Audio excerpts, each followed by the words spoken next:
Welcome to 360 Tamil. இன்னைக்கு இந்த வீடியோல நம்ம எந்த படத்தோட எக்ஸ்பிளனேஷன் பத்தி பார்க்க போறோம்னா, இப்ப ரீசெண்டா தமிழ்ல வெளியான பரிமளா அண்ட் கோ அப்படின்ற படத்தை பத்தி தான் பார்க்க போறோம். உங்கள நிறைய பேர் இந்த படத்தை பார்த்திருக்க கூட வாய்ப்பு இருக்கு, அப்படி இல்லைன்னா எக்ஸ்பிளனேஷனாவது கேட்டிருக்க வாய்ப்பு இருக்கு. இருந்தாலுமே இந்த எக்ஸ்பிளனேஷனை நீங்க கேட்டு பாருங்க, நிச்சயமா இந்த படம் உங்க எல்லாருக்குமே பிடிக்கும். இது ஒரு பக்காவான மிஸ்ட்ரி த்ரில்லர் படம்னு சொல்லலாம். காமெடியா பிரசன்ட் பண்ணியிருப்பாங்க. என்ன கேட்டா காமெடி படமா எடுக்கிறத விட சீரியஸ் படமா எடுத்திருந்தா இந்த படம் இன்னுமே நல்லா வந்திருக்கும்ன்ற மாதிரி யோசிச்சேன். அவ்வளவு இன்ட்ரெஸ்டிங்கா இருந்தது. அது என்னன்னு பாத்தீங்கன்னா, ஒரு குடும்பத்துக்கு ஒரு ரவுடி தொல்லை தந்துகிட்டே இருக்கான். அவன் பேரு வர்கீஸ் அப்படின்றது. அந்த குடும்பத்தை சேர்ந்த எல்லாருமே அவனை போட்டு தள்ளலாம் நினைக்கிறாங்க. அவனுமே இறந்து போயிடுறான். ஆனா உண்மையில குடும்பத்தை சேர்ந்தவங்க போட்டு தள்ளினாங்களா இல்ல வேற யாராவது அவனை போட்டு தள்ளினாங்களா அப்படின்ற மாதிரி ஒரு கேள்வி வருது. பயங்கரமா விசாரணை எல்லாம் நடக்குது. கடைசியில உண்மையான குற்றவாளியை கண்டுபிடிக்கிறாங்க. அது யாருன்றது தான் சர்ப்ரைஸ். கண்டிப்பா உங்களுக்கு பிடிக்கும்னு நம்புறேன். எக்ஸ்பிளனேஷனுக்குள்ள போறதுக்கு முன்னாடி வீடியோக்கு ஒரு லைக் போடுங்க. இந்த எக்ஸ்பிளனேஷன் பிடிச்சிருந்ததுன்னா ஐப்ன்ற ஆப்ஷனை கிளிக் பண்ணி சப்போர்ட் பண்ணுங்க. மேற்கொண்டு பேசி டைம் வேஸ்ட் பண்ணாம நம்ம நேரடியா படத்தோட ஃபுல் எக்ஸ்பிளனேஷனுக்குள்ள போயிடலாம். படத்தோட ஸ்டார்டிங் சீனே குடும்ப தலைவியை காட்டுறாங்க. இவங்களோட பேரு சுதந்திரம் அப்படின்றது. இவங்களை பொறுத்த வரைக்கும் ரெண்டு பொண்ணுங்க இருக்காங்க. இவங்க தான் மூத்த பொண்ணு, பேரு பராசக்தி அப்படின்றது. இவங்களுக்கு ஒரு தங்கச்சி இருக்காங்க, பேரு மது அப்படின்றது. இவங்களுக்குள்ள எப்ப பாரு சண்டை வந்துகிட்டே இருக்கும். ரெண்டு பேருமே காலேஜ் தான் படிக்கிறாங்க. இப்ப பாத்ரூம்காக ரெண்டு பேருமே இந்த இடத்துல சண்டை போட்டுட்டு இருக்காங்க.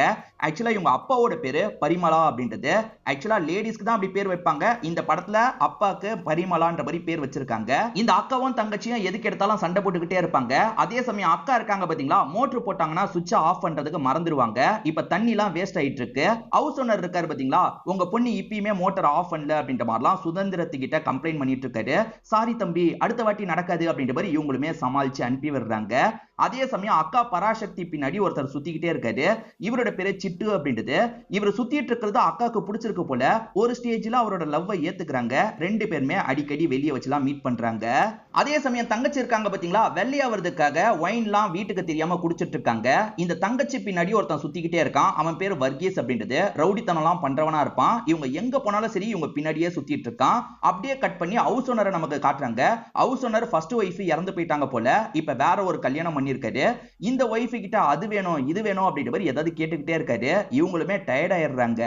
ஆக்சுவலா தங்கச்சி பின்னாடி ஒருத்தன் சுத்திக்கிட்டே இருக்கான் பாத்தீங்களா, தங்கச்சியுமே ஒரு ஸ்டேஜ்ல அப்பா கிட்ட இந்த விஷயத்த சொல்றாங்க. அவன் வீட்டுக்கே வந்து கலாட்டா பண்ண ஆரம்பிக்கிறான். அப்பாவும் பேசி அவனை அனுப்பிடலான்ற மாதிரி ட்ரை பண்ணிட்டு இருக்காரு. அவன் போகாம பிரச்சனை பண்ணிட்டு இருக்கான். இது நடந்துட்டு இருக்கும் போது அக்கா இருக்காங்கல்ல, காலேஜை முடிச்சுட்டு வீட்டுக்கு வராங்க. இவன் பிரச்சனை பண்றதை அக்காவும் கவனிச்சிட்டு இருக்காங்க. அப்பா என்ன அவங்க கிட்ட கெஞ்சிட்டு இருக்காரு, நான் பாத்துக்கிறேன் அப்படின்ற மாதிரி இவங்க ட்ரெஸ் எல்லாம் சேஞ்ச் பண்ணிட்டு அவங்க கிட்ட பேசுறதுக்காக வராங்க. என்னடா ஓவரா பேசிட்டு இருக்க, இங்க இருந்து கிளம்புன்ற மாதிரிலாம் சொல்லிட்டாங்க. இவங்க ஓவரா பேசுறதுனால அவன் கடுப்பாயிடுறான். இப்பெல்லாம் பேசணும்னு வச்சுக்கோயேன் மூஞ்சில ஆசிட் அடிச்சிருவன்ற மாதிரி மிரட்டிட்டு இந்த இடத்தை விட்டு கிளம்புறான். நடந்த எல்லா விஷயத்தையும் ஓனரும் ஒய்ஃபும் மேல இருந்து கவனிச்சிட்டு இருந்தாங்கல்ல.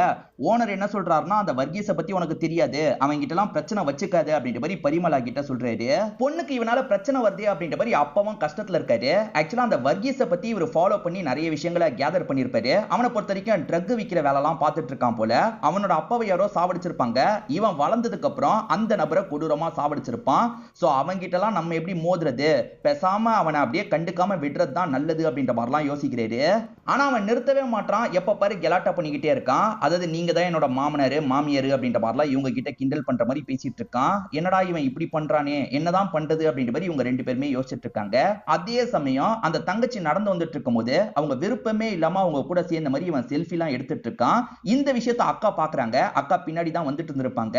இப்ப அக்கா இருக்காங்கல்ல, இதுக்காக இப்படி பண்ணிட்டு இருக்க, முதல்ல அந்த செல்ஃபியை டெலீட் பண்ணு அப்படின்ற மாதிரிலாம் சொல்றாங்க. இவன் ஒரு முட்டை எடுத்து அக்கா மேல அடிக்கிறதுக்காக வரான். ஆசிட் அடிச்சிருவானா அப்படின்ற மாதிரி அக்கா பயந்துட்டு இருக்காங்க. ஒரு ஸ்டேஜ்ல மூஞ்சிலேயே அடிச்சிடறான். நல்ல வேலையா ஆசிட்லாம் இருக்காது, வெறும் முட்டையா தான் இருக்கும். அக்கா செம்மையா பயந்துடுறாங்க. மமனே உன்னை போட்டு தள்ளாம விட மாட்டேன்ற மாதிரிலாம் அக்கா கோவமா பேசிட்டு கிளம்புறாங்க. அவன் இன்னைக்கு பிரச்சனை பண்ணான் பாத்தீங்களா, அதை பத்தி அப்பா கிட்ட சொல்லிட்டு இருக்காங்க.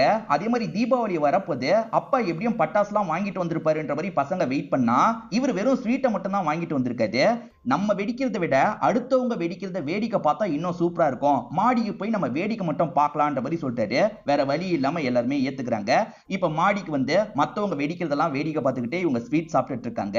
ஆக்சுவலா அப்பாவை பொறுத்த வரைக்கும் பொண்ணுங்களுக்காக கொஞ்சம் நகை தான் வாங்கியிருப்பாரு. பட்டாசை விட நகை வாங்குறது நல்லதுன்றதுக்காக ஒய்ஃபு கிட்ட இதெல்லாம் ஷேர் பண்ணிட்டு இருக்காரு. தங்கச்சி பேரு மதுன்னு சொல்லியிருப்பேன். மது கூட அவன் போட்டோ எடுத்தான் பாத்தீங்களா, அந்த போட்டோவை சோசியல் மீடியால போட்டு வச்சிருக்கான் போல. அந்த விஷயத்த மதுவும் மதுவோட அக்காவும் பார்த்து ஷாக் ஆயிட்டு இருக்காங்க. பேரண்ட்ஸ் கிட்ட இந்த விஷயத்த சொல்றாங்க. இந்த வர்கீஸ் ரொம்ப ஓவரா ஓவரா பண்ணிட்டு இருக்கான், ஏதாவது பண்ணி அவனை போட்டு தள்ளிரலாமா அப்படின்ற மாதிரிலாம் பேசிக்க ஆரம்பிக்கிறாங்க. 4 பேருமே சேர்ந்த மாதிரி டிஸ்கஸ் பண்ணிட்டு இருக்காங்க. மது அதெல்லாம் கஷ்டம் வேணான்ற மாதிரி சொல்றாங்க. ஆனா மத்தவங்க எப்படியாவது போட்டு தள்ளணும் அப்படின்ற மாதிரி பிளான்லாம் யோசிச்சுட்டு இருக்காங்க. இவ்வளவு பிளான் பேசுறவங்க ஒரு ஸ்டேஜ்ல அதெல்லாம் கஷ்டம், நம்ம பேசுறது வேஸ்ட்ன்ற மாதிரி படுக்கிறதுக்காக கிளம்பிடுறாங்க. மறுநாள் தீபாவளியா இருக்கும். இவங்க எல்லாருமே கோயிலுக்கு போயிட்டு பேசிக்கிட்டே நடந்து வந்துட்டு இருக்காங்க. அப்ப இவரோட தம்பியும் ஒய்ஃபோட தம்பியும் பேசிக்கிட்டே நடந்து போற மாதிரி இவருக்கு தெரியுது. உன் தம்பி என்ன பண்றான்னு கேட்கும்போது என் தம்பி எதுக்கு இங்க வரான், அவன்லாம் வந்திருக்க மாட்டான்ற மாதிரி ஒய்ஃப் சொல்றாங்க. இப்ப இன்ஸ்பெக்டருக்கு ஒரு தகவல் கிடைக்குது. இவருமே ஒரு ஸ்பாட்டுக்கு வந்துட்டு இருக்காரு. அந்த இடத்துல பார்த்தா வர்கீஸ் கொலை செய்யப்பட்டிருக்கான், யாரோ சாவடிச்சிருக்கிறது தெரிய வருது. யாரு என்னன்ற மாதிரி விசாரணை ஆரம்பிக்கிறாரு. அதே சமயம் வர்கீஸ்க்கு வேண்டியவங்க வர்கீஸ் அம்மா கிட்ட இந்த விஷயத்த சொல்றாங்க. அம்மாவும் பாடியை பார்த்து பயங்கரமா ஃபீல் பண்ணிட்டு இருக்காங்க. கூட்டமா பாக்குறாங்கல்ல, இந்த 2 பொண்ணுங்களும் இந்த விஷயத்த பாக்குறாங்க. இப்ப வேகமா வீட்டுக்கு வந்து அப்பா கிட்ட சொல்றாங்க. அப்பா லைட்டா ஸ்மைல் பண்றாரு. ஒருவேளை நீங்க தான் பண்ணிட்டீங்களாப்பா, ஏன்னா பண்றதுக்காக பிளான்லாம் போட்டோம்ல, நீங்க தான் பண்ணிட்டீங்களான்ற மாதிரி கேக்குறாங்க. நான் எதுக்காக பண்ண போறேன், நான்லாம் இந்த விஷயத்த பண்ணல, வேற யாரோ பண்ணிருக்காங்க, ஆனா சந்தோஷம் தான் அப்படின்ற மாதிரி அப்பா சொல்றாரு. அப்பாவை எல்லாருமே பிளேம் பண்றதுனால அப்பா கோவப்படுறாரு. அப்படி பார்த்தா நீ தான் பண்ணிருக்க வாய்ப்பு இருக்குன்ற மாதிரி ஒய்ஃபை கையை காட்டுறாரு. ஏன்னா ஒய்ஃபை பொறுத்த வரைக்கும் தம்பி கிட்ட அடிக்கடி இந்த விஷயத்தெல்லாம் சொல்லியிருப்பாங்க. என் பொண்ணு பின்னாடி ஒருத்தன் சுத்திக்கிட்டே இருக்கான்ற மாதிரி தம்பி கிட்ட சொல்லியிருப்பாங்க. வேணா கதையை முடிச்சிடவா அப்படின்ற மாதிரி அந்த தம்பி கேட்டிருப்பாரு. ஒய்ஃபு கூட தம்பியை வச்சு முடிச்சிருக்கலாம் அப்படின்ற மாதிரி ஹஸ்பண்ட் பிளேம் பண்ணிட்டு இருக்காரு. இதெல்லாம் கவனிச்சிட்டு இருக்க தங்கச்சி இருக்காங்கல்ல, நீங்க 2 பேர் பண்ணிருக்க வாய்ப்பு இல்ல, இவ தான் பண்ணிருக்க வாய்ப்பு இருக்குன்ற மாதிரி அக்காவை சொல்றா. அக்காவை எதை வச்சு சொல்றான்றதை இப்பதான் நமக்கு ரிவீல் பண்றாங்க. அக்காவுமே சித்தப்பா கிட்டயும் மாமா கிட்டயும் பேசியிருப்பாங்க. இதை தாண்டி சிட்டுன்ற ஒரு பாய் ஃப்ரெண்ட் இருக்கார்ல, அவர்கிட்ட எனக்காக ஒண்ணு பண்றியான்னு கேட்கும்போது என்ன பண்ணும், கொலை பண்ணுமான்ற மாதிரி கேட்கிறாரு. ஆமா கொலை தான் பண்ணணும்ன்ற மாதிரி சிரிச்சுக்கிட்டே சொல்றாங்க. அக்கா என்ன சொல்றாங்கன்னா நாலாம் பண்ணலன்ற மாதிரி சொல்றாங்க. நீ பண்ணிருக்க வாய்ப்பு இருக்குன்ற மாதிரி தங்கச்சியை பிளேம் பண்ண ஆரம்பிக்கிறாங்க. ஏன்னா தங்கச்சியோட ஜாதகத்தை படி தங்கச்சி கண்டிப்பா ஒரு கொலை பண்ணுவாங்கன்ற மாதிரி இருக்கும். ஒரு ஜோசியர் தான் சொல்லியிருப்பாரு. சோ தங்கச்சி தான் கோவத்துல இப்படி பண்ணிட்டாளா, நமக்கு தெரியாம இப்படி பண்ணிட்டாளா அப்படின்ற மாதிரி குடும்பத்துல எல்லாருமே யோசிச்சுட்டு இருக்காங்க. எல்லாருக்குமே ஒருத்தர் மேல ஒருத்தருக்கு டவுட் இருக்கு. ஆனா எல்லாருமே நான் பண்ணலன்ற மாதிரி சொல்றாங்க. இப்ப இன்ஸ்பெக்டர் யார் இத பண்ணிருப்பான் டீம் கிட்ட டிஸ்கஸ் பண்ணிட்டு இருக்காரு. அப்பன்னு பார்த்து சிட்டு இந்த இடத்துக்கு வராரு. அதாவது அக்காவை லவ் பண்றவர் இந்த இடத்துக்கு வந்து என்னோட பைக் மிஸ் ஆயிருச்சு, இந்த இடத்துல விட்டேன் காணோன்ற மாதிரிலாம் சொல்லிட்டு இருக்காரு. சரி ஓகே நாங்க கண்டுபிடிச்சு தரோம், நீ கிளம்புன்ற மாதிரி அனுப்பி வச்சிடுறாங்க. இப்ப வர்கீஸ் இறந்து போனதை பத்தி நியூஸ்ல சொல்லிட்டு இருக்காங்க. இத பாக்குற ஹவுஸ் ஓனர் இருக்கார்ல, இவன்லாம் சாவ வேண்டியவன் தான் அப்படின்ற மாதிரி சொல்லிட்டாரு. ஆக்சுவலா இவருக்கு ஃபர்ஸ்ட் ஒய்ஃப் இருந்தாங்கல்ல, அவங்க இறந்து போனதுக்கு இந்த வர்கீஸ் தான் காரணமா இருந்திருப்பான். போலீஸ்ல இவர் வந்து அவனை ஏதாவது பண்ணுங்கன்ற மாதிரி கம்ப்ளைண்ட்லாம் தந்திருப்பாரு. ஆனா போலீஸுங்களாலேயே அவனை எதுவுமே பண்ண முடியாம இருந்திருக்கும். நல்ல வேலை இவன் செத்துட்டான்ற மாதிரி கொஞ்சம் வில்லத்தனமா இவர் சொல்லிட்டாரு. இப்ப செகண்ட் ஒய்ஃப் ஒருவேளை இவர் தான் ஏதாவது பண்ணிருப்பாரான்ற மாதிரி யோசிக்கிறாங்க. இப்ப வர்கீஸ் அம்மா இருக்காங்கல்ல, அந்த பையனோட பாடியை பார்த்து பயங்கரமா ஃபீல் பண்றாங்க. என் பையனை அநியாயத்துக்கு யாரோ சாவடிச்சிட்டாங்களே, யாரு சாவடிச்சிருந்தாலும் சரி அவங்கள கண்டிப்பா விட மாட்டேன் அப்படின்ற மாதிரி இங்க இருக்க ஆளுங்க கிட்ட எல்லாம் இவங்க சொல்லிட்டு இருக்காங்க. இப்ப வீட்டுல இருக்க தங்கச்சி இருக்கா பாத்தீங்களா, கொஞ்சம் பயத்துல இருக்கா. பேரண்ட்ஸை பார்த்து உங்ககிட்ட சில விஷயங்களை நான் மறைச்சிட்டேன்னு சொல்றா. என்ன மறைச்சு அப்படின்ற மாதிரி பேரண்ட்ஸ் ஷாக்கிங்கா கேக்குறாங்க. ஆக்சுவலா அவன் சுத்தினதை பத்தி மட்டும் தானே இவ சொன்னா, இதை தாண்டி இவளுமே சில விஷயங்களை பண்ணிருப்பா. அது என்னன்னா அவன் கிட்ட நம்ம பேசி பார்க்கலான்ற மாதிரி நம்பரை எடுத்து அவனுக்கு கால் பண்ணிருப்பா. என்ன கால்லாம் பண்ற அப்படின்ற மாதிரி அவன் கேட்டிருப்பான். என் பின்னாடி எதுக்காக சுத்துறீங்க, சுத்தாதீங்கன்ற மாதிரிலாம் சொல்றா. ஆனா அவன் கேட்க மாட்டான். உன்னை எனக்கு ரொம்ப பிடிச்சிருக்குன்ற மாதிரி ஃப்ளர்ட் பண்ற மாதிரிலாம் பேசிட்டு இருக்கான். நீ எதுக்காக நம்பர்லாம் எடுத்து கால் பண்ண அப்படின்ற மாதிரி பேரண்ட்ஸும் திட்டிட்டு இருக்காங்க. தங்கச்சி சொல்ற கதையை அக்கா கேட்டுட்டு இருக்கும்போது பாய் ஃப்ரெண்ட் கிட்ட இருந்து கால் வருது. என்ன டிஸ்டர்ப் பண்ணாத அப்படின்ற மாதிரி இவங்க காலை கட் பண்ணிடுறாங்க. மேற்கொண்டு தங்கச்சி கிட்ட கதை கேட்கறாங்க. ஒரு நாள் வர்கீஸோட அம்மா முன்னாடியே தங்கச்சி வர்கீஸ் அடிச்சிடுறாங்க. அதுக்கு அம்மா இருக்காங்கல்ல, இப்படிதான் அடிக்கணுமா, இப்படி அடிச்சு அடிச்சு அவனை நீ கண்ட்ரோல் பண்ணி மாத்தணும், நீ தான் என்னோட மருமக அப்படின்ற மாதிரிலாம் சிரிச்சிட்டு இருக்காங்க. ஆக்சுவலா இந்த தங்கச்சி அடிச்சதுல அவன் மூஞ்சி லைட்டா வீங்கி இருக்கும். அதை பார்த்து இந்த தங்கச்சி சிரிக்கிறாங்க. ஆனா இவ வெக்கப்பட்டு தான் சிரிக்கிறா, லவ் பண்றா போல அப்படின்ற மாதிரி அந்த அம்மா பேசிட்டு இருக்காங்க. இப்ப பேரண்ட்ஸுமே கொஞ்சம் பயப்படுறாங்க. இவ போன்ல எல்லாம் பேசியிருக்கா, இதெல்லாம் நம்ம கிட்ட சொல்லாம விட்டுட்டா, இப்ப இவ பேசினதை வச்சு நம்ம குடும்பத்தை அவங்க சந்தேகப்படக்கூட வாய்ப்பு இருக்கு, விசாரணை பண்ற போலீஸுங்க சந்தேகப்படக்கூட வாய்ப்பு இருக்குன்ற மாதிரி இந்த குடும்பத்தை சேர்ந்த எல்லாருமே லைட்டா பயப்பட ஆரம்பிக்கிறாங்க. வர்கீஸை பொறுத்த வரைக்கும் நிறைய ஃப்ரெண்ட்ஸ் எல்லாம் இருப்பாங்க, அதாவது அசிஸ்டன்ட்ங்க மாதிரி கூடியே இருப்பாங்க. அவங்க கிட்ட விசாரிக்கிறதுக்காக இன்ஸ்பெக்டர் வந்திருக்காரு. அவங்கள பொறுத்த வரைக்கும் ட்ரக் எல்லாம் வச்சிருப்பாங்கல்ல, இந்த இன்ஸ்பெக்டரும் அவங்க கிட்ட இருந்து ட்ரக் எல்லாம் வாங்கி அவருமே எடுக்கிறாரு. இதை தாண்டி இவனுங்க கிட்ட யார் மேல சந்தேகம்னு கேட்கிறாரு. இவனுங்களை பொறுத்த வரைக்கும் நிக்கோலஸ் மேல தான் சந்தேகம்னு சொல்றாங்க. நிக்கோலஸ்க்கும் வர்கீஸ்க்கும் பிரச்சனை போயிட்டு இருந்திருக்கு போல. அதே சமயம் வர்கீஸோட சாவுக்கு கூட அந்த நிக்கோலஸ் வரலன்ற மாதிரிலாம் இவங்க சொல்றாங்க. இந்த பக்கம் ஹஸ்பண்ட் இருக்காரு பாத்தீங்களா, நம்ம போலீஸ் வந்து விசாரிச்சா எல்லாரும் ஒரே மாதிரி தான் சொல்லணும், அப்பதான் போலீஸ் கிட்ட இருந்து தப்பிக்க முடியும்ன்ற மாதிரி சொல்றாரு. பாபநாசம் படத்துல வரோம்ல, அந்த மாதிரி எல்லாருமே ஒரே மாதிரி தான் சொல்லணும்ன்ற மாதிரி சொல்லிட்டு இருக்காரு. இப்பதான் இந்த அப்பாக்கு போன் கால் வருது. அது என்னன்னா உங்க ஒய்ஃப் சொன்னதா என்னோட ஹஸ்பண்ட் கிளம்பினாரு, இன்னும் வரல அப்படின்ற மாதிரி சொல்றாங்க. எது ஹஸ்பண்ட் இங்க வந்திருக்கானா அப்படின்ற மாதிரி இவர் ஷாக் ஆகுறாரு. அதாவது இவர் கோயிலுக்கு போயிட்டு வரும்போது ரெண்டு பேரையும் பார்த்த மாதிரி இவருக்கு தோணுச்சு பாத்தீங்களா. ஒய்ஃப் கூட இல்லன்னு சமாளிச்சிருப்பாங்க. ஆனா இவ தான் தம்பியை வர வச்சிருக்கா, ஏன் தம்பியும் சேர்த்து வர வச்சிருக்கா போலன்னு யோசிக்கிறாரு. இவ கூட இந்த கொலைக்கு பின்னாடி காரணமா இருக்க வாய்ப்பு இருக்குன்னு நினைக்கிறாரு. இப்ப இந்த தங்கச்சிக்கு வர்கீஸ் போன்ல இருந்து கால் வருது. செம்மையா பயப்படுறாங்க. ஆக்சுவலா காலை பண்றது யாருன்னு பாத்தீங்கன்னா இன்ஸ்பெக்டர் தான். நீ கடைசியா இந்த நம்பருக்கு கால் பண்ணிருக்கியே, எதுக்குமா பண்ணன்ற மாதிரி கேக்குறாரு. இவங்களுக்கு என்ன சொல்றதுன்னே தெரியல. இவங்க பதட்டத்துல காலை கட் பண்ணிடுறாங்க. ஐயோ போலீஸ் வந்துட்டா என்ன பண்றது அப்படின்ற மாதிரிலாம் இவங்க பயந்துட்டு இருக்காங்க. அதே மாதிரி இவங்க கடைசியா வர்கீஸ் கிட்ட என்ன பேசினாங்கன்ற மாதிரி ஒரு கேள்வி இருக்கு. இப்ப அப்பா என்ன சொல்றாருன்னா, கண்டிப்பா நம்ம 4 பேர்ல யாரோ ஒருத்தர் தான் இந்த விஷயத்தை பண்ணிருக்காங்க. நம்ம 4 பேருமே ஒத்துக்கிறதா இல்ல. போலீஸ் வந்தா சமாளிக்கணும், அதுக்கு நம்ம ப்ரிப்பேர் ஆகணும் அப்படின்ற மாதிரிலாம் சொல்லிட்டு இருக்காரு. ஒய்ஃப் என்ன சொல்றாங்கன்னா, பாபநாசம் படம் மாதிரி சமாளிக்கணும்னா அந்த படத்தை ஒரு வாட்டி பார்க்கிறது நல்லதுங்க அப்படின்ற மாதிரி சொல்றாங்க. அதுக்கான ஓடிடி சப்ஸ்கிரிப்ஷன் இவங்க கிட்ட இல்லாம இருக்கு. அதை பண்ணியாவது அந்த படத்தை பார்த்துடணும்ன்ற மாதிரி யோசிக்கிறாங்க. இப்ப 299 ரூபாய் செலவு பண்ணி இவங்களுமே அந்த படத்தை போட்டு பார்த்துட்டு இருக்காங்க. அப்பன்னு பார்த்து போலீஸோட ஜீப் இவங்க வீட்டுக்கிட்ட வருது. ஐயோ போலீஸுங்க அதுக்குள்ள நம்மள கண்டுபிடிச்சு வந்துட்டாங்களா அப்படின்ற மாதிரி இவங்க 4 பேருமே பயந்துட்டு இருக்காங்க. ஆனா இன்ஸ்பெக்டர் எதர்ச்சியா தான் இந்த வழியா வந்திருப்பாரு. இப்ப கிராஸ் பண்ணி இங்க இருந்து கிளம்பிடுறாரு. தப்புச்சோன்ற மாதிரி இவங்க எல்லாருமே கொஞ்சம் நிம்மதி ஆயிட்டு இருக்காங்க. இந்த ஏரியாவை பொறுத்த வரைக்கும் ட்ரக்கோட புழக்கம் ரொம்ப அதிகமா இருக்கு. இன்ஸ்பெக்டருக்கு அதுவும் பிரஷரா மாறுது. அதாவது ட்ரக்னால நிறைய பேர் இறந்து போய்கிட்டே இருக்காங்க. சீக்கிரம் போலீஸுங்க ஏதாவது பண்ணணும் அப்படின்ற மாதிரி மீடியா ஆட்கள்லாம் பேசிட்டு இருக்காங்க. ஹவுஸ் ஓனர் என்ன சொல்றாருன்னா, சீக்கிரமா நீங்க வீட காலி பண்ணிக்கோங்கன்னு சொல்றாரு. காரணம் என்னன்னா, வர்கீஸ்க்கும் உங்களுக்கும் பிரச்சனை நடந்தது இல்ல. கண்டிப்பா வர்கீஸுக்கு வேண்டியவங்களுக்கு தெரியும். உங்ககிட்ட பிரச்சனை பண்றதுக்காக வருவாங்க. நீங்க இந்த வீட்ல இருக்கிறது சரி கிடையாது. சீக்கிரமா வீட மாத்திக்கோங்கன்ற மாதிரிலாம் சொல்றாரு.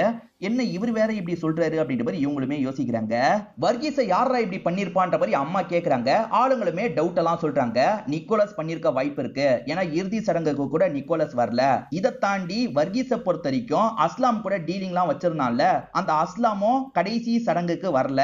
அந்த அஸ்லாம் கூட இதை பண்ணிருக்க வாய்ப்பு இருக்குன்ற மாதிரிலாம் சொல்றாங்க. யார் மேல சந்தேகம் வந்தாலும் சரி அடிச்சு விசாரிங்கன்ற மாதிரி இவங்க சொல்றாங்க.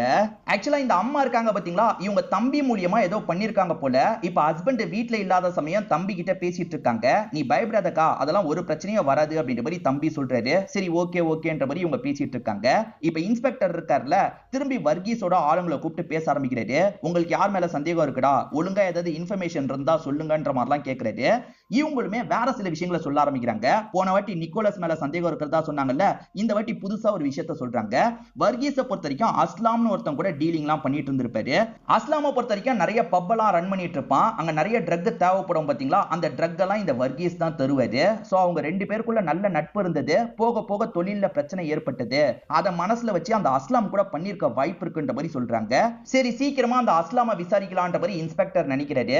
இதை தாண்டி இவங்க எல்லாம் சேர்ந்த மாதிரி ஒரு விஷயத்தை சொல்றாங்க. அது என்னன்னா, நிக்கோலஸ் மேல இவங்களுக்கு சந்தேகம் இருக்குல்ல, அந்த நிக்கோலஸ்க்கும் வர்கீஸ் அம்மாக்கும் ஒரு பழக்கம் போயிட்டு இருக்கும். யாரவரையா 2 பேருக்கு வயசு வித்தியாசம் அதிகம். ஆனா 2 பேருமே கொஞ்சம் க்ளோஸா பழகிட்டு இருந்திருப்பாங்க. இது ஒரு ஸ்டேஜ்ல வர்கீஸ்க்கு தெரிய வருது. என் அம்மா பின்னாடி இதுக்கப்புறம் சுத்துன உன் கதையை முடிச்சிருவேன் அப்படின்ற மாதிரி அவன் கூட சண்டை போட்டிருப்பான். ஃப்ரெண்ட்ஸா இருந்தவங்க இப்படிதான் சண்டை போட்டுக்க ஆரம்பிச்சிருக்காங்க. இதுக்காக கூட நிக்கோலஸ் வர்கீஸ் கதையை முடிச்சிருக்கலாம். இதை தாண்டி அஃபேர் மேட்டருக்காக அம்மா கிட்ட வர்கீஸ் சண்டை போட்டான், அம்மாவே கூட பையனை போட்டு தள்ளிருக்கலாம் அப்படின்ற மாதிரி சொல்லிட்டு இருக்காங்க. ஆனா அம்மா இருக்காங்கல்ல, இவங்க கண் முன்னாடியே ஒரு விஷயத்தை பண்ணிருப்பாங்க. அது என்னன்னா, அந்த நிக்கோலஸ் மேல டவுட் இருக்குன்னு ஆளுங்க சொன்னதுக்காக நிக்கோலஸ்க்கு கால் பண்ணி எதுக்காகடா பதுங்கி இருக்க வான்ற மாதிரி சொல்லிட்டாங்க. வந்தா கோவத்துல உன்னோட ஆளுங்க ஏதாவது பண்ணிருவாங்க, ஆனா சத்தியமா நான் அவனை எதுவுமே பண்ணலன்ற மாதிரிலாம் சொல்றாரு. மூத்த பொண்ணை பொறுத்த வரைக்கும் எப்ப பாரு சேட்டை பண்ணிக்கிட்டே இருக்காங்கல்ல, நீலாம் எப்படிதான் கல்யாணம் பண்ணி வாழ போறியோன்ற மாதிரி அம்மா சொல்றாங்க. இதனால மூத்த பொண்ணு என்ன பண்றாங்கன்னா, இவங்க பாய் ஃப்ரெண்டான சிட்டுவை வீட்டுக்கே கூட்டு வந்துடுறாங்க. இவன் தான் நான் கட்டிக்க போறவன் அப்படின்ற மாதிரிலாம் சொல்லிட்டாங்க. அப்பாக்கு இப்போதைக்கு தெரிய வேணாம், சமயம் பார்த்து நான் சொல்றேன் அப்படின்ற மாதிரி அம்மா சொல்றாங்க. இப்ப இந்த வழியா போலீஸ் வந்துட்டு இருக்காங்க. ஐயோ போலீஸ் வராங்களே, உள்ள வந்துட போறாங்கன்ற மாதிரி அம்மா செம்மையா பயப்படுறாங்க. ஆனா போலீஸ் இருக்காரு பாத்தீங்களா, இவங்க வீட்டுக்கு எதிர இருக்க கூல் கடையில கூல் குடிக்கிறதுக்காக தான் வந்திருப்பாரு. பெருசா இவங்களை கண்டுக்காம இங்க இருந்து கிளம்பிடுறாரு. இவங்களுக்கு ஒரு மர்ம நபர் கிட்ட இருந்து லெட்டர் வந்திருக்கு. அந்த நபர் என்ன எழுதியிருக்கானா, உங்கள ஒருத்தர் தான் இந்த கொலையை பண்ணீங்கன்றது எனக்கு தெரியும், என்கிட்ட வீடியோ எவிடன்ஸே இருக்குன்ற மாதிரி எழுதியிருக்கான். அது வெளியே வரக்கூடாதுன்னா எனக்கு 25 லட்சம் ரூபாய் வேணும்ன்ற மாதிரி கேட்கிறான். இது 25 லட்சம் ரூபாயா அப்படின்ற மாதிரி இவங்க ஷாக் ஆகுறாங்க. அதே மாதிரி ஒருத்தர் மிரட்டுறானா, நம்மள யாரோ ஒருத்தர் தான் இதை பண்ணிருக்கோன்ற மாதிரி திரும்பி இவங்களுக்குள்ள சந்தேகப்பட்டுக்க ஆரம்பிக்கிறாங்க. ஒய்ஃப் என்ன சொல்றாங்கன்னா, அன்னைக்கு நீங்க ரொம்ப நேரம் போன்ல பேசுனீங்க, யார்கிட்ட பேசுனீங்க, நீங்க தான் ஆளை வச்சு முடிச்சிட்டீங்களா அப்படின்ற மாதிரிலாம் கேக்குறாங்க. சேச்சே நாளா இந்த விஷயத்த பண்ணல அப்படின்ற மாதிரி ஹஸ்பண்ட் சொல்லிட்டாரு. நீ தான் பண்ணிருக்க வாய்ப்பு இருக்கு, உன் தம்பி கிட்ட பேசி பண்ணிருக்க வாய்ப்பு இருக்குன்ற மாதிரி ஒய்ஃப பதிலுக்கு ப்ளேம் பண்ணிட்டு இருக்காரு. இன்ஸ்பெக்டர் என்ன பண்றாருன்னா அந்த அஸ்லாம பிடிக்கணும்ன்ற மாதிரி அவனோட பப்புக்கு வராரு. பப்புல நிறைய பேர் நிறைய விதமான ட்ரக் எல்லாம் எடுத்துட்டு இருக்காங்க. அஸ்லாம் தப்பிச்சு ஓடிடுறான். ட்ரக் எடுத்துட்டு இருக்க ஒரு பையன் மயங்கி விழுந்துடுறான். அவனை ஹாஸ்பிட்டலுக்கு கூட்டு போனோன்ற மாதிரி இன்ஸ்பெக்டரும் டீமும் ஹாஸ்பிட்டலுக்கு கூட்டு வராங்க. ஆனா அந்த பையனை காப்பாற்ற முடியல போல, அவன் இறந்து போயிடுறான். இந்த பையனை மாதிரி நிறைய பேர் ட்ரக்னால பாதிக்கப்பட்டு இருக்காங்க. இப்ப ட்ரக்கோட புழக்கம் ரொம்ப அதிகமாயிருச்சு, அதை எப்படியாவது கண்ட்ரோல் பண்ணுங்கன்ற மாதிரி டாக்டர் சொல்றாரு. இந்த அக்கா இருக்காங்க பாத்தீங்களா, வீட்டுல நடக்கிற எல்லா கதையும் பாய் ஃப்ரெண்ட் சிட்டு கிட்ட சொல்லிட்டு இருக்காங்க. அந்த வழியா வர இன்ஸ்பெக்டர் இருக்காருல, இந்த சிட்டுவை பாக்குறாரு. என்னடா உன் பைக் கிடைச்சதான்னு கேக்குறாரு. இல்ல சார் இன்னும் கிடைக்கலன்ற மாதிரி இவனும் சொல்றான். சரி ஓகே ஓகே அப்படின்ற மாதிரி இவரும் இங்க இருந்து கிளம்பிடுறாரு. பரிமளாவோட அக்கா சீரியஸா இருக்காங்க போல, நான் பார்க்க போறேன்ற மாதிரி இவரும் நைட்டோட நைட்டா இங்க இருந்து கிளம்பி போறாரு. இப்ப அஸ்லாமோட பாடி காலையில கிடைக்குது. அதாவது தப்பிச்சு போனா பாத்தீங்களா, அந்த அஸ்லாமை யாரோ சாவடிச்சிருக்காங்க. முதல்ல வர்கீஸ், இப்ப அஸ்லாமா அப்படின்ற மாதிரி இன்ஸ்பெக்டரும் யோசிக்க ஆரம்பிக்கிறாரு. ஏற்கனவே இவங்க குடும்பத்துக்கு மர்ம நபர் கிட்ட இருந்து லெட்டர் வந்தது பாத்தீங்களா, இப்ப இன்னொன்னு லெட்டர் வந்திருக்கு. இந்த லெட்டர்ல என்ன எழுதியிருக்க போறானோ அப்படின்ற மாதிரி பிரிச்சு படிக்கிறாங்க. சீக்கிரமா காசை தரணும், அப்படி இல்லைன்னா எக்ஸ்போஸ் பண்ணிடுவேன் அப்படின்ற மாதிரி அவன் எழுதி வச்சிருக்கான். இப்ப இன்ஸ்பெக்டர் சிசிடிவி ஃபுட்டேஜ் எல்லாம் செக் பண்றாரு. அப்பதான் அந்த வர்கீஸ் இருக்கான்ல, பரிமளாவோட வீட்டுக்கிட்ட வந்திருக்கிறது தெரிய வருது. ஆக்சுவலா உன் பொண்ணை எனக்கு தான் கட்டி தரணும்ன்ற மாதிரி சொல்லிட்டு போறதுக்காக வந்திருப்பான். அவன் அந்த வீட்டுக்கு போயிருக்கானா, அந்த வீட்டுல ஏதாவது நடந்திருக்க வாய்ப்பு இருக்கா அப்படின்ற மாதிரி ஆங்கிள் யோசிக்கிறாங்க. பரிமளா அக்காவை பாக்குறதுக்காக போனார்ல, அக்கா இறந்து போயிட்டாங்க போல, நீங்க எல்லாருமே கிளம்பி வாங்கன்ற மாதிரி சொல்லிட்டாரு. இதை தாண்டி அந்த இடத்துக்கு சித்தப்பாவும் மாமாவும் வந்திருக்காங்கல்ல, நீங்க தாண்டா இந்த கொலையை பண்ணீங்க அப்படின்ற மாதிரி அவங்கள புடிச்சலாம் கேட்கிறாரு. ஆமா நாங்க தான் பண்ணோன்ற மாதிரி அவங்களுமே சொல்றாங்க. உன் அம்மா சொல்லி இவனுங்க 2 பேர் தான் பண்ணிருக்காங்க, நம்ம மேல பழி வருமான்ற மாதிரி மூத்த பொண்ணு கிட்ட கேட்கிறாரு. ஆமாப்பா அவங்க பண்ணிருந்தாலும் நம்ம மேலயும் பழி வரும்ன்ற மாதிரி மூத்த பொண்ணுமே சொல்றாங்க. இது எல்லாத்தையும் கவனிச்சிட்டு இருக்க தங்கச்சி இருக்காங்கல்ல, அநியாயத்துக்கு அவனை சாவடிச்சிட்டீங்களே அப்படின்ற மாதிரி ஃபீல் பண்றாங்க. வர்கீஸ சாவடிச்சதுக்கு நீ எதுக்கு நீ ஃபீல் பண்றன்னு கேட்டா, இவங்களுக்கு வர்கீஸ லைட்டா பிடிக்கும் போல. எது அந்த பொறுக்கிய பிடிக்குமான்ற மாதிரி அம்மா ஷாக்ல மயக்கமே போட்டுறாங்க. இப்ப அம்மாக்கு என்னாச்சு ஏதாச்சுன்னு 2 பேர் பாக்குறாங்கல்ல. அப்ப இந்த சின்ன பொண்ணோட கண்ணுக்கு வர்கீஸோட பேய் தெரியுது. என்ன மிஸ் பண்றியா அப்படின்ற மாதிரிலாம் அவன் கேட்டுட்டு இருக்கான். இந்த பொண்ணு ஷாக்கிங்கா பாக்குறாங்க. இங்கதான் படத்தோட இன்டர்வல போடுறாங்க. இப்ப ஹஸ்பண்டோட அக்கா சாவுக்கு போகணுன்ற மாதிரி இவங்க எல்லாருமே ஒரு வண்டி பிடிச்சி கிளம்பிட்டு இருக்காங்க. இந்த சமயம் தான் வர்கீஸோட அம்மா இந்த பொண்ணு கிட்ட விசாரிக்கணும்ன்ற மாதிரி வீட்டுக்கிட்ட வந்துட்டு இருக்காங்க. இவங்க வர அதே சமயம் இன்ஸ்பெக்டர் வராரு. அதனால வண்டியை பின்னாடி எடுத்துட்டு கிளம்பிடுறாங்க. இன்ஸ்பெக்டருமே இந்த ஃபேமிலி கிட்ட விசாரிக்கிறதுக்காக வந்திருக்காரு. ஆனா இந்த ஃபேமிலியை சேர்ந்தவங்க கிளம்பி போயிருக்கிறது தெரிய வருது. அதனால ஹவுஸ் ஓனர் கிட்ட விசாரணை பண்ணிட்டு இருக்காரு. ஹவுஸ் ஓனர் மேலயும் லைட்டா சந்தேகம் இருக்கு. நீ ஒருவேளை ஏதாவது கொலைகில பண்ணிட்டியான்ற மாதிரி கேக்குறாரு. சார் கொலையா நாலாம் பண்ணலன்ற மாதிரி ஹவுஸ் ஓனர் சொல்றாரு. இப்ப ஹவுஸ் ஓனர் மூலியமா அந்த ஃபேமிலியை கான்டாக்ட் பண்ண சொல்றாங்க. ஆனா அவங்கள பொறுத்த வரைக்கும் மோட்டருக்காக தான் அவர் கால் பண்றாரு போல, நம்ம கண்டுக்க வேணான்ற மாதிரி காலை திரும்ப திரும்ப கட் பண்றாங்க. இந்த அக்காக்கு ஒரு பாய் ஃப்ரெண்ட் இருக்காருல, அவர் முன்ன மாதிரி பேசவே மாட்டாரு. இவங்களுமே கால் அடிச்சு எதுக்காகடா முன்ன மாதிரி பேச மாட்டற, நான் போர் அடிச்சிட்டேனா அப்படின்ற மாதிரிலாம் கேக்குறாங்க.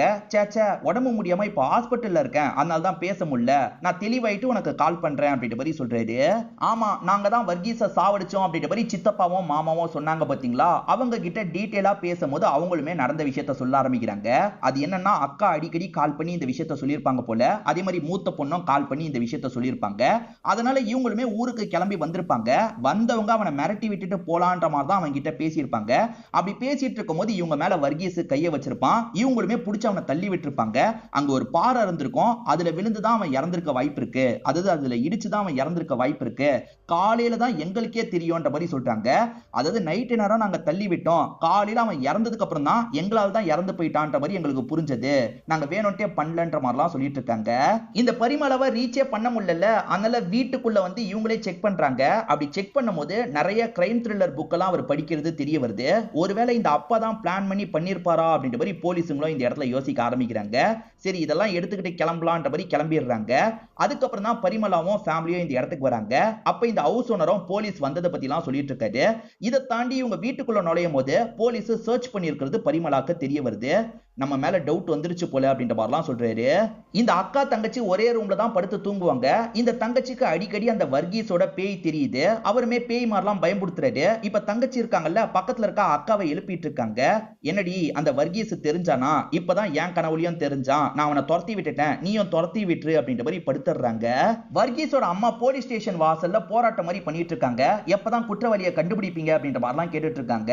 இன்னும் கொஞ்சம் டைம் கொடு, நான் கண்டுபிடிச்சிடுறேன், இப்ப இங்க கலாட்டா பண்ணாம இல்லாம கிளம்பு அப்படின்ற மாதிரி இவருமே மிரட்டி அனுப்பி விடுறாரு. இன்ஸ்பெக்டர் இந்த கேஸ்ல ஒரு பிடிப்பே இல்லாம இருக்காரு, இன்ஸ்பெக்டரே இதுக்கு பின்னாடி இருப்பாரான்ற மாதிரி எஸ்ஐக்கு டவுட் வருது. எஸ்ஐயுமே இன்னொரு ஆபீசர் கிட்ட இதை ஷேர் பண்றாரு. அது என்னன்னா, இந்த இன்ஸ்பெக்டருக்கும் வர்கீஸ்க்குமே ஏற்கனவே ஒரு பிரச்சனை வந்திருக்கும். ரைடுல ஒரு ஸ்டேஜ்ல வர்கீஸை பிடிக்கலாம்னு நினைக்கும் போது என் மேலேயே கைய வைக்கிறியா அவ்வளவுதான் அப்படின்ற மாதிரி வர்கீஸை மிரட்டி விட்டுருப்பான். அவன் மிரட்டினதுனால இன்ஸ்பெக்டர் அமைதியா அங்க இருந்து கிளம்பி இருப்பாரு.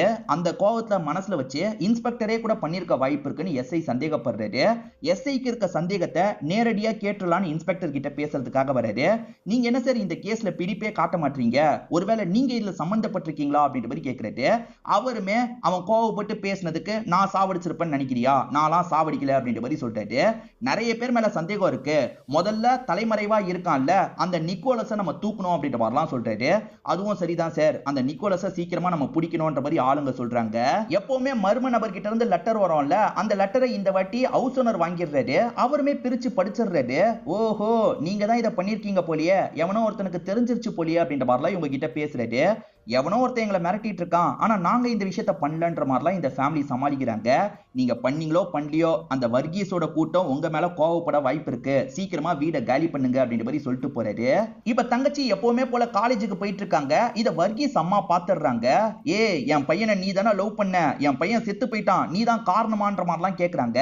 எது வர்கீஸ் என்ன இவளை லவ் பண்ணாரா, இவளை லவ் பண்ணல கோமதியை தான் லவ் பண்ணாரு அப்படின்ற மாதிரி இங்க இருக்க ஆளுங்க சொல்றாங்க. என்னடா சொல்றீங்க அப்படின்ற மாதிரி வர்கீஸ் அம்மா ஷாக்கிங்கா கேக்குறாங்க.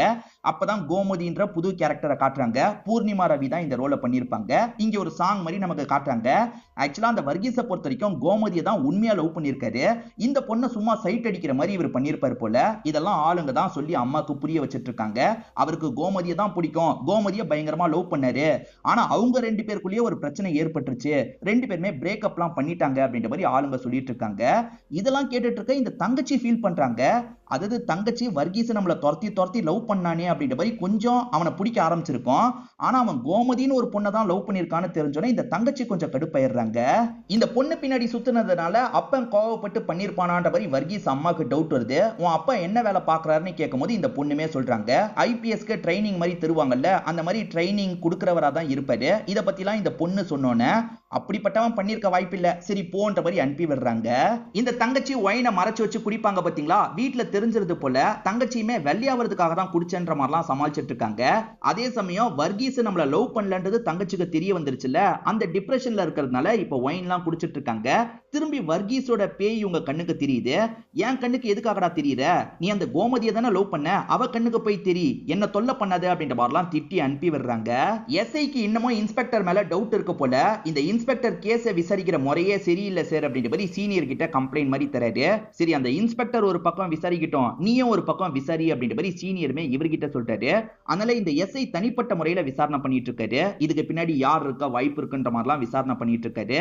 கோமதி மேல டவுட் இருக்குல்ல, கோமதி கிட்ட விசாரிக்கிறதுக்காக வராரு. நான் பண்ணிருப்பேன்னு நினைக்கிறீங்களா, நான் எதுக்கு சார் பண்ண போறேன், அவனை ரொம்ப லவ் பண்ண, ஆனா பிரேக்கப் ஏற்பட்டுருச்சு, நான்லாம் இதுக்கு பின்னாடி இல்லன்ற மாதிரி கோமதியும் இந்த இடத்துல சொல்றாங்க. இந்த கோமதியோட அப்பாவும் கொஞ்சம் ரவுடி மாதிரி தான், அவர் இதை பண்ணிருப்பாரான்ற மாதிரி அவரை சந்தேகப்படுற மாதிரி கேள்வி எல்லாம் கேட்கறாங்க. நான்லாம் இந்த விஷயத்த பண்ணலன்ற மாதிரி அவருமே சொல்லிட்டு இருக்காரு. ஒருவேளை ஒளிஞ்சிருக்க அந்த நிக்கோலஸ் தான் பண்ணிருப்பான் போலன்ற மாதிரி நிக்கோலஸை தேடிட்டு இருக்காங்க. ஒரு ஸ்டேஜ்ல அந்த நிக்கோலஸும் மாட்டிக்கிறான். நீ தானே இந்த விஷயத்த பண்ணன்ற மாதிரி கேட்கறாங்க. சத்தியமா நான் இந்த விஷயத்த பண்ணலன்ற மாதிரி சொல்றான். என்ன எல்லாருமே இல்ல இல்லன்னு சொல்றாங்க, அப்ப யார் தான் இதை பண்ணிருப்பா அப்படின்ற மாதிரி இந்த எஸ்ஐயும் யோசிக்க ஆரம்பிக்கிறாரு. இப்ப பரிமளா ஸ்டேஷனுக்கு வராரு. வீட்டுக்கு வந்து என்ன பத்தி கேட்டிருக்காங்க போல, சார் என் வீட்டுக்குலாம் இதுக்கப்புறம் வர வேணாம், ஏன்னா 2 வயசு பொண்ணுங்க இருக்காங்க, என்கிட்ட ஏதாவது கேட்கணும்னா என்ன கூப்பிடுங்க, நானே ஸ்டேஷனுக்கு வரேன்ற மாதிரிலாம் சொல்றாரு. சரி ஓகே இப்போதைக்கு கிளம்புன்ற மாதிரி அனுப்பி வச்சிடுறாங்க. வர்கீஸ் அம்மா பொட்டலம் ஓட்டுறது இன்ஸ்பெக்டருக்கு தெரிய வருது. இப்ப சட்டுன்னு வீட்டுக்கு வந்து ரைடு மாதிரி பண்ணிட்டு இருக்காரு. நிறைய ட்ரக் எல்லாம் மாட்டுது. உன்னை அரெஸ்ட் பண்றேன் அப்படின்ற மாதிரி வர்கீஸ் அம்மாவை அரெஸ்ட் பண்ணி கூட்டு போக பாக்குறாரு. ஆனா அவங்க தள்ளி விட்டுட்டு இங்க இருந்து தப்பிச்சு ஓடிடுறாங்க. அந்த லேடி எங்க இருந்தாலும் பிடிக்கணும்ன்ற மாதிரி இவருமே தேடிட்டு இருக்காரு. அந்த லேடிக்கு பொலிட்டிக்கல் சப்போர்ட்லாம் இருக்கு போல, கை வைக்காதன்ற மாதிரி ஆளுங்கெல்லாம் சப்போர்ட்டிவா பேசுறாங்க. இவருமே தேடுற வேலையை நிறுத்திடலான்ற மாதிரி நிறுத்திடுறாரு. இப்பதான் அந்த லேடி இருக்காங்கல்ல, ஒரு இடத்துல டெட் பாடியா விழுந்து கிடக்குறாங்க. அவங்களுக்கு வேண்டிய ஆளுங்க எல்லாருமே அவங்களோட பாடியை பார்த்து ஃபீல் பண்ணிட்டு இருக்காங்க. அநியாயம் அநியாயத்துக்கு அக்கா போயிட்டாங்களே அப்படின்ற மாதிரிலாம் வருத்தப்பட்டு இருக்காங்க. அதுல சென்ட்ராயனும் ஒருத்தர் தானே. அந்த சென்ட்ராயன் பயங்கரமா அழுவாரு. ஆனா அப்படி அழுதவரு கொஞ்சம் தள்ளி நடந்து ரியாக்ஷன் எல்லாம் கொஞ்சம் கொஞ்சமா மாத்துறாரு. அப்பதான் இவரு சம்பந்தப்பட்ட ஒரு பிளாஷ்பேக்க நமக்கு காட்டுறாங்க. இவரை பொறுத்த வரைக்கும் எடுபுடி மாதிரி தானே இருக்காரு. வர்கீஸ் கிட்ட என்ன கேட்கிறாருன்னா, எனக்கு சம்பளம் மாதிரி தராம ஷேர் மாதிரி தரியான்ற மாதிரி கேட்கிறாரு. எது ஷேர் உனக்கு கேக்குதா அப்படின்ற மாதிரி வர்கீஸ் போட்டு அடிச்சிருப்பாரு. வர்கீஸோட அம்மாவும் பக்கத்துல இருந்து இது எல்லாத்தையும் கேட்டுட்டு தானே இருந்தாங்க. ஏண்டா நாய உனக்கெல்லாம் ஷேர் கேக்குதான்ற மாதிரி அவங்க பங்குக்கு 4 அடி அடிச்சிருப்பாங்க. இவன் செம்ம கோவத்துல இருந்திருப்பான். அதாவது வர்கீஸ் மேலயும் அம்மா மேலயும் கோவத்துல இருந்திருப்பான். இவன் கூட இதை பண்ணிருக்கலான்ற மாதிரி நம்மளை யோசிக்க வைக்கிறாங்க. ஸ்டேஷனுக்கு எவனோ ஒருத்தன் வீடியோ அனுப்பியிருக்கான். அந்த வீடியோல சித்தப்பாவும் மாமாவும் வர்கீஸை தள்ளி விட்டாங்கல்ல, அது இருக்கு போல. இதை பார்த்தோன்னே இன்ஸ்பெக்டருக்கு சில விஷயங்கள் புரிஞ்சிருது. உடனே நம்ம பரிமளாவோட வீட்டுக்கு போனோன்ற மாதிரி யோசிக்கிறாரு. யூனிஃபார்ம்ல போக வேணாம், ஏன்னா அவருக்கு 2 பொண்ணுங்க இருக்காங்க. அன்யூனிஃபார்ம்ல போலான்ற மாதிரி இவரும் எஸ்ஐயும் சேர்ந்த மாதிரி வீட்டுக்கு வந்து பேச ஆரம்பிக்கிறாங்க. ஹவுஸ் ஓனருமே ஒட்டி கேட்கலான்ற மாதிரி ஒட்டி கேட்டுட்டு இருக்காரு. என்ன விஷயம்ன்ற மாதிரி எதுவுமே தெரியாத மாதிரி இவங்க இன்ஸ்பெக்டர் கிட்ட கேக்குறாங்க. இன்ஸ்பெக்டர் இவங்கள சந்தேகப்படுற மாதிரிலாம் சில விஷயங்களை சொல்ல ஆரம்பிக்கிறாரு. நீ என்ன பண்ணன்னு சொல்லுமான்ற மாதிரி தங்கச்சியை பார்த்து கேட்கிறாரு. தங்கச்சி திருட்டு மொழி முடிக்கிறாங்க. அதுக்கப்புறம் தான் உண்மையை சொல்றாங்க. கடைசியா தங்கச்சி அவங்க கிட்ட பேசினாங்கல்ல, இந்த இடத்துக்கு வான்ற மாதிரி ஒரு இடத்துக்கு அவனை வர வச்சிருப்பாங்க. காரணம் என்னன்னா, சித்தப்பாவும் மாமாவும் அவனை மிரட்டி விடுறதா சொல்லியிருப்பாங்க. மிரட்டி மட்டும் விடுங்கன்ற மாதிரி இவங்களும் சொல்லியிருப்பாங்க. சித்தப்பாவும் மாமாவும் வந்து அவனை மிரட்டுறதுக்காக போகும்போது அவன் மேல கைய வச்சிருப்பான். அதனால தான் கோவத்துல புடிச்சு தள்ளி விட்டுருப்பாங்க. அவங்க தள்ளி விட்டதுல அவன் ஒரு கல்லுல இடிச்சு இறந்து போயிருக்க வாய்ப்பு இருக்குன்னு அவங்க 2 பேர் நினைச்சிருப்பாங்க. அவங்க தள்ளி விட்டதை வேற ஒருத்தன் வீடியோ எடுத்திருக்கான் போல. அந்த வீடியோவை தான் போலீஸ்க்கு அனுப்பி வச்சிருப்பான். அதனால தான் மாமாவையும் சித்தப்பாவையும் கூப்பிட்டு இவர் பேசி பார்த்திருப்பாரு.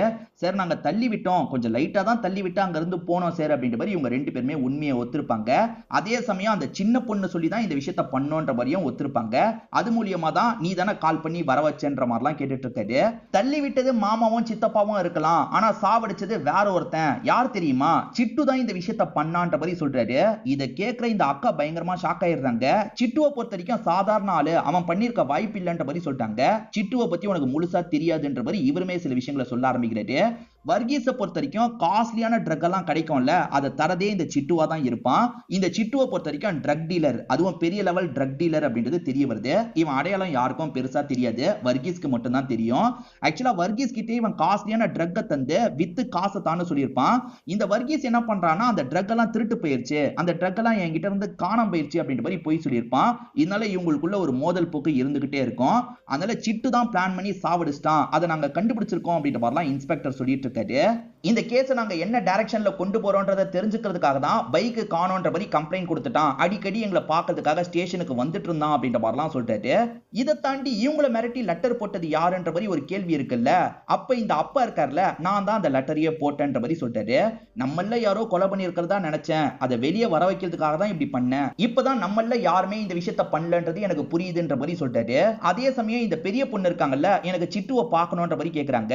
சரி வா போய் பார்த்துட்டு வரலான்ற மாதிரி அப்பா இருக்காரு பாத்தீங்களா, அந்த இடத்துக்கு கூட்டு வந்துடுறாரு. நீ யாரா இந்த விஷயத்த பண்ணன்ற மாதிரி இவங்க கோவப்படுறாங்க.